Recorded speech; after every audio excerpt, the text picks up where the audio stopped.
week-end à toutes et à tous, mesdames et messieurs. Merci de faire confiance au journal de la ville et tout de suite les sommaires. Confusion au sein des syndicats des inspecteurs de l'inspection de l'éducation nationale et nouvelle citoyenneté.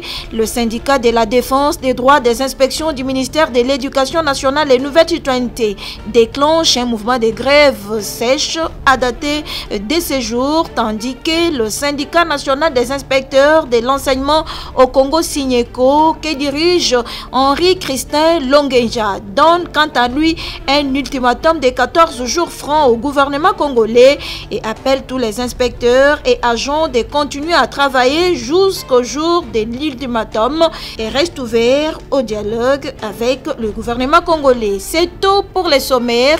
Mesdames et messieurs, encore une fois, bienvenue dans ce journal.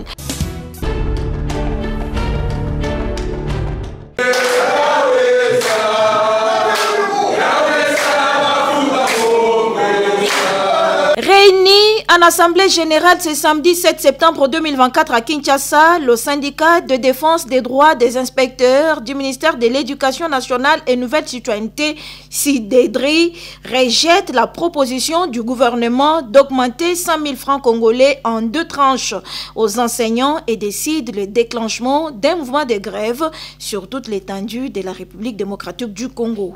Face aux conditions inhumaines nous imposées par les ennemis de la qualité de l'enseignement dans notre pays, réclamons pour la énième fois l'octroi aux inspecteurs, cadres et agents de l'EDNC d'un barème salarial uniforme, la suppression des zones salariales ainsi que la paye de vrais NP et NU, l'octroi aux inspecteurs itinérants de la prime pour fonction spéciale et celle de l'itinérance sur toute l'étendue nationale, l'octroi de la prime d'encadrement de la paye aux inspecteurs, cadres, agents des services centraux.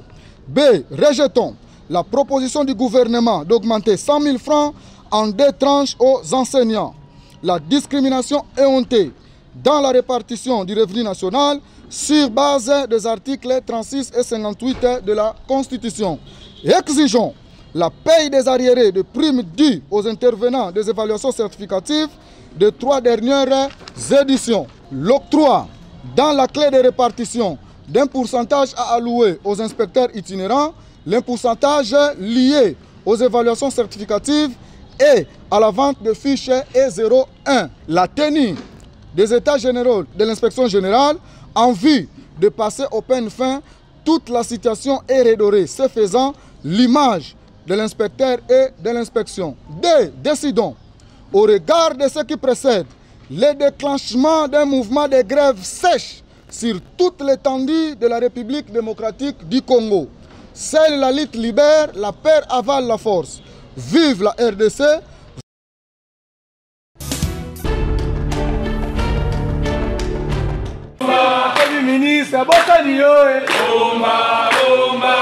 Et de leur côté, les inspecteurs et agents membres du syndicat national des inspecteurs de l'enseignement au Congo, Signeko, déplorent la situation de l'inspecteur et agents qui se retrouvent actuellement en insécurité socio-économique et juridique.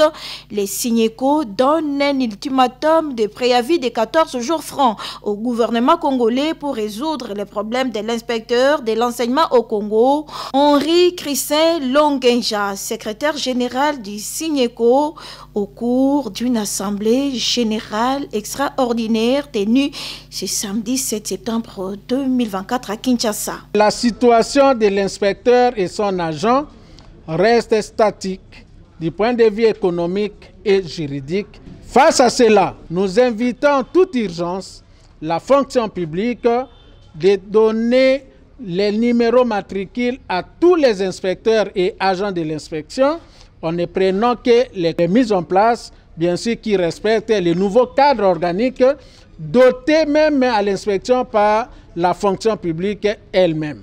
Au ministre d'État et ministre du Budget, il est de toute urgence de libérer les dossiers de l'État de la paie complémentaire pour le mois de juillet, le mois d'août, même les dossiers liés aux évaluations certificatives, au ministère des Finances d'ordonner à la Banque centrale de payer tous les frais liés aux évaluations certificatives et la rédaction des diplômes, notamment les frais de TENA-SOSPE, et de l'examen d'État.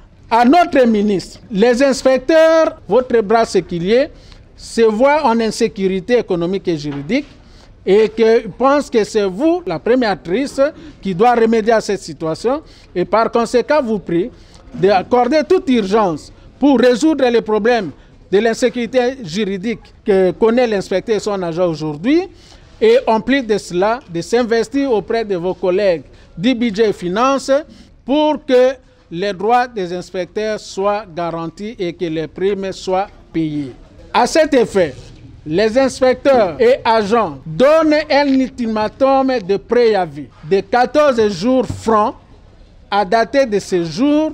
Si le gouvernement de la République ne fait rien, ils se verront dans le droit d'aller en grève et ainsi invite tous les inspecteurs sur toute l'étendue du pays et leurs agents d'observer ces mots d'ordre et pendant les 2 semaines, tout en travaillant, de mener des actions auprès des gouvernements provinciaux et au niveau central et nous demeurons ouverts pour des discussions.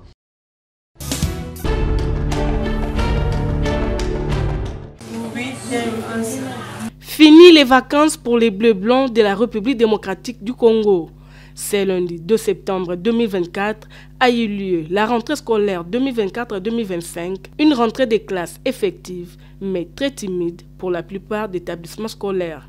Ici, dans la commune de Kasavubu, à l'école bilingue Graceland, les élèves de toutes les classes ont répondu présentes et les cours sont directement dispensés suivant le calendrier scolaire. Bien que certains parents gardent encore les enfants à la maison pour différentes raisons, le chef de cet établissement, Jordi Dongala, confirme que les cours ont bel et bien commencé. Comme vous pouvez le voir, je crois bien que vous avez sillonné les salles de classe, vous avez trouvé que les enfants sont là. Et je dirais à tous les parents qui ont encore ou qui gardent encore les enfants à la maison, aujourd'hui c'est la rentrée 2 septembre 2024. Donc qu'ils viennent parce que nous avons déjà commencé le cours. Donc, nous commençons déjà à exploiter le programme dès aujourd'hui et dès demain ce serait déjà trop tard. Donc qu'ils viennent vite, nous sommes là. Ici, dans la commune de Ngaliema, plus précisément au complexe scolaire Saint-Gilbert, la rentrée scolaire de ce lundi 2 septembre a débuté par un rassemblement malgré l'absence de plusieurs élèves. Ceux qui ont répondu présentes ont profité des matières du premier jour de l'école. Pour les directeurs Simon Kaloulou Sitou, les enfants ont bel et bien repris le chemin de l'école. Mais nous sommes là. Les enfants ont repris réellement le chemin de l'école. Et vous avez vu partout là, il y a eu quand même des enfants. Il y a quand même des enfants qui sont arrivés. Et dans les salles de classe, je crois que vous entendez même le bruit des enseignants en train d'enseigner. Donc, la rentrée est effective, d'après le calendrier fixé par le gouvernement. Donc, il est effectif.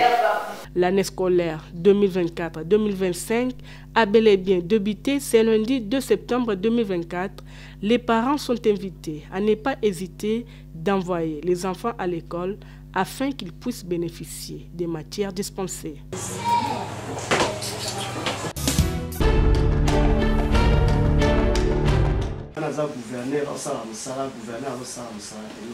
Après une journée de formation consacrée à la décentralisation et développement local en faveur de l'équipe dirigeante et animateur, membre du réseau national pour l'observation et la surveillance des élections au Congo Renosec, dans le cadre du projet d'appui au renforcement des capacités des conseillers communaux et des bourgmestres des 4 communes de la ville-province de Kinshasa, à savoir Lingwala, Mumbu, Selembao et Ngaliema. C'est lundi 2 septembre 2024, deuxième jour de cette formation, était consacré au budget participatif. Nous avons commencé cette session de formation, de renforcement des capacités, pour que l'équipe cadre puisse s'approprier d'abord de ces processus qu'on va commencer de l'accompagnement, pour qu'on comprenne bien comment les communes fonctionnent, avec aussi le rôle des élus locaux et les bourgmestres. Voilà un peu l'esprit de cette formation de ces jours. On ne peut pas renforcer les autres sans se renforcer soi-même. Donc à l'issue de cette formation, nous irons maintenant aller former, aller renforcer les conseillers communaux et les bourgmestres des 4 communes. La commune de Ngaliema, la commune de Lingwala, la commune de Bumbu et celle de Selembao. Parce qu'ils doivent savoir quel est leur rôle et leurs responsabilités pour parvenir au développement des entités locales décentralisées. Les résultats attendus à ces 2 jours de formation sont d'une importance capitale, expliquent les facilitateurs. Aujourd'hui, on ne peut pas prétendre instaurer la bonne gouvernance si au niveau de nos entités, au niveau le plus bas, la bonne gouvernance n'est pas au rendez-vous. Nous avons facilité cette formation au profit de l'équipe dirigeante et des animateurs membres du projet que Renosec organise. L'objectif étant de les rendre forts afin qu'ils agissent comme vraiment l'organe délibérant au niveau local. Au finish, nous devons renforcer les capacités des conseillers communaux sur les thématiques de gouvernance et démocratie à la base, le budget participatif, mais aussi les différents textes qui régissent le fonctionnement des organes au niveau des entités territoriales décentralisées. Très bien outillés à travers cette formation et l'équipe dirigeante et animateurs membres du Renosec n'attendent que le lancement de ces projets pour se lancer sur terrain, sensibiliser et conscientiser les conseillers communaux et bourgmestres à jouer leur rôle.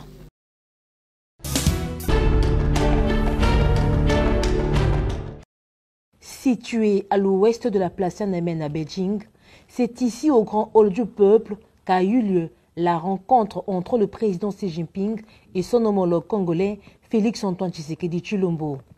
Poignée de main, le président de la République est reçu en grande pompe par le chef de l'État chinois.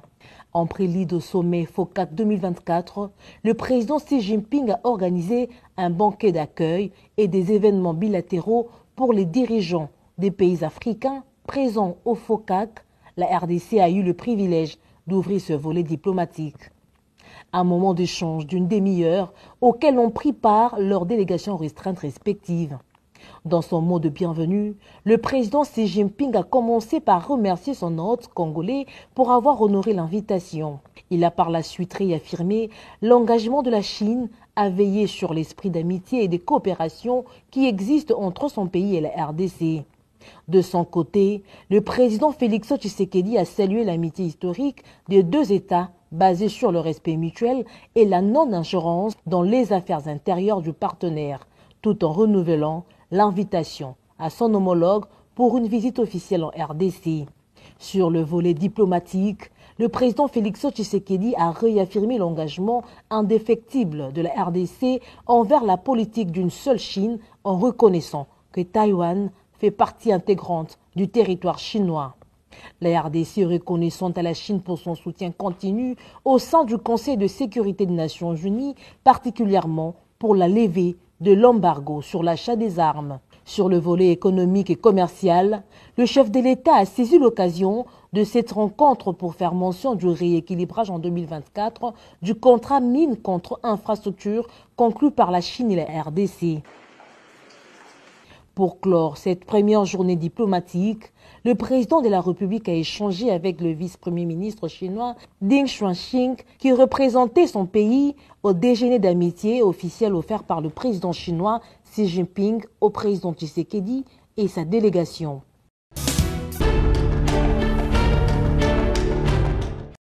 En dépit des efforts consentis par le banc syndical du secteur de la santé pour préserver la paix sociale, le gouvernement congolais reste indifférent aux engagements pris lors des accords des Bibois.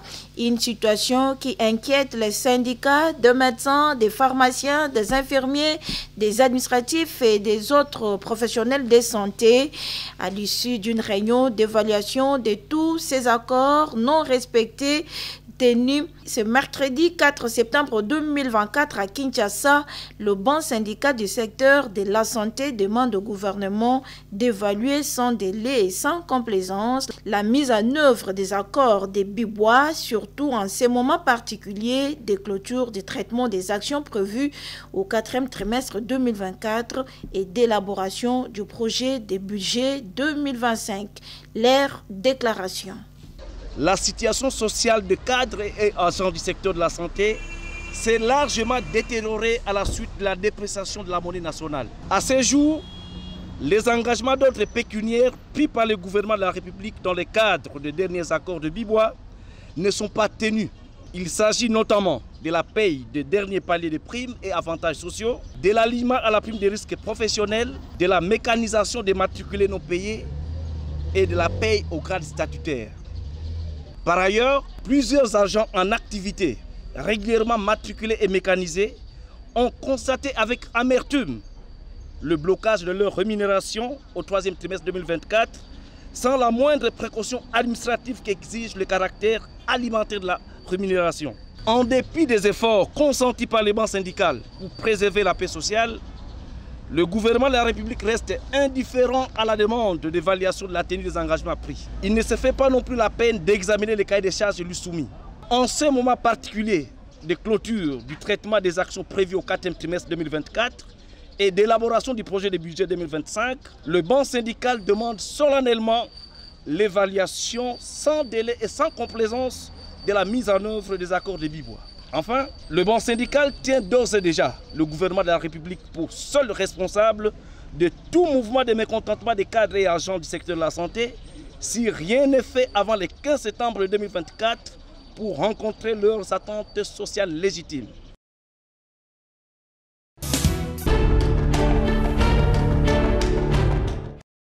Tentative d'évasion des détenus à la prison centrale de Makala. Le ministre d'État, ministre de la Justice et garde de Sceaux, Constant Moutamba, très en colère, promet des sanctions contre les personnes impliquées. C'était lors de sa descente à la prison centrale de Makala ce mercredi 4 septembre 2024 dans la soirée. Je viens d'atterrir et croyez-moi, je règle cette affaire ici en 2 semaines maximum. J'ai alerté, tous se sont constitués contre moi. Voilà les résultats. Ça, c'est un sabotage des actions du chef de l'État. Et ça ne se passera pas comme ça. Chaque semaine, les magistrats envoient des détenus ici, à Makala, sans tenir compte de la capacité de cantonnement de ceux. Et ça, c'est injuste. Vous venez ici, vous faites sortir des gens clandestinement. Ça, c'est un acte de sabotage, c'est pas de l'évasion. De toutes les fois où moi j'ai désengorgé, ils ont envoyé les doubles. C'est depuis que j'ai commencé. Combien de détenus ont été envoyés ici, après le désengorgement? C'est là qu'on saura l'acte de sabotage d'où il est parti. Et on va sérieusement sanctionner.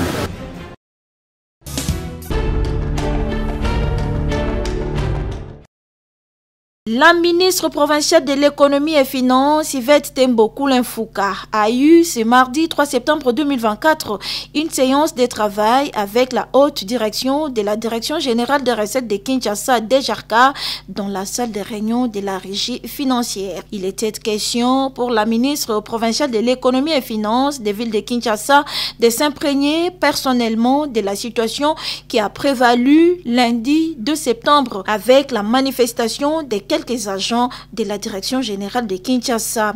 Étaient réunis autour de la ministre provinciale de l'économie et finances, le directeur général, les directeurs et échantillons représentatifs de groupes à vocation syndicale de la régie financière. Prenant la parole, le directeur général de la DGRK, Miché Moussaka Mayelenkai, a donné les explications claires et nettes sur la situation des agents et cadres dans la paye qui a pris du retard dans certaines banques partenaires. Le patron de la régie financière de la ville de Kinshasa a rassuré que ces agents et cadres seront payés dans un bref délai. Le directeur général de la Direction générale de recettes de Kinshasa a par ailleurs plaidé pour un bon climat de travail au sein de l'administration fiscale de la capitale.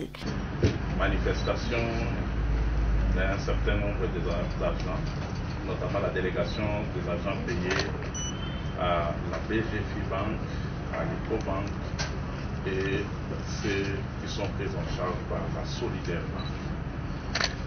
Et les grands problèmes pour nos agents qui sont pris en charge dans ces banques-là consistent notamment à ce que ceux pris en charge par la Sofibank, la Robank et Equity Bank sont vraiment en ordre de paiement par rapport à cette partie des agents qui considèrent qu'il y a une certaine marginalisation. C'est ainsi que nous avons voulu présenter aussi, profiter de l'occasion de la présence de son Excellence la ministre pour expliquer un peu l'évolution de la situation au niveau de la Sofibank, au niveau de Equity Bank et de la Robank, et les causes qui font que ceux-là soient en avance et que ceux de Ecobank soient en retard. Et ceux de Ecobank, BGFI et Solidaire Bank, nous avons pris quelques dispositions et des stratégies ont été arrêtées pour que nous puissions récupérer rapidement des arriérés concernant ceux-là et qu'on puisse les mettre au même niveau que ceux de la Sofibank et de ceux de la Robank. De leur côté, les syndicalistes ont sollicité et obtenu une audience auprès de la ministre provinciale de l'économie et finances, Yvette Tembo Koulenfouka, qui les a promis de les recevoir dans son bureau ce vendredi 6 septembre afin de discuter sur les différents problèmes qui rongent la régie financière de la capitale. Cependant, la ministre a invité les syndicalistes à faire leurs réclamations selon les normes de l'administration. Avant de quitter la DGRK, la ministre provinciale a fait la ronde de tous les bureaux de cette direction, question de se rendre compte du fonctionnement et des conditions de travail.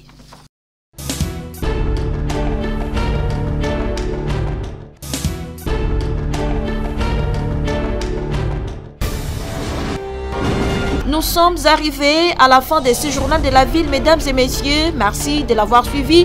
Le prochain rendez-vous est fixé pour ce dimanche avec notre édition rétrospective de la semaine.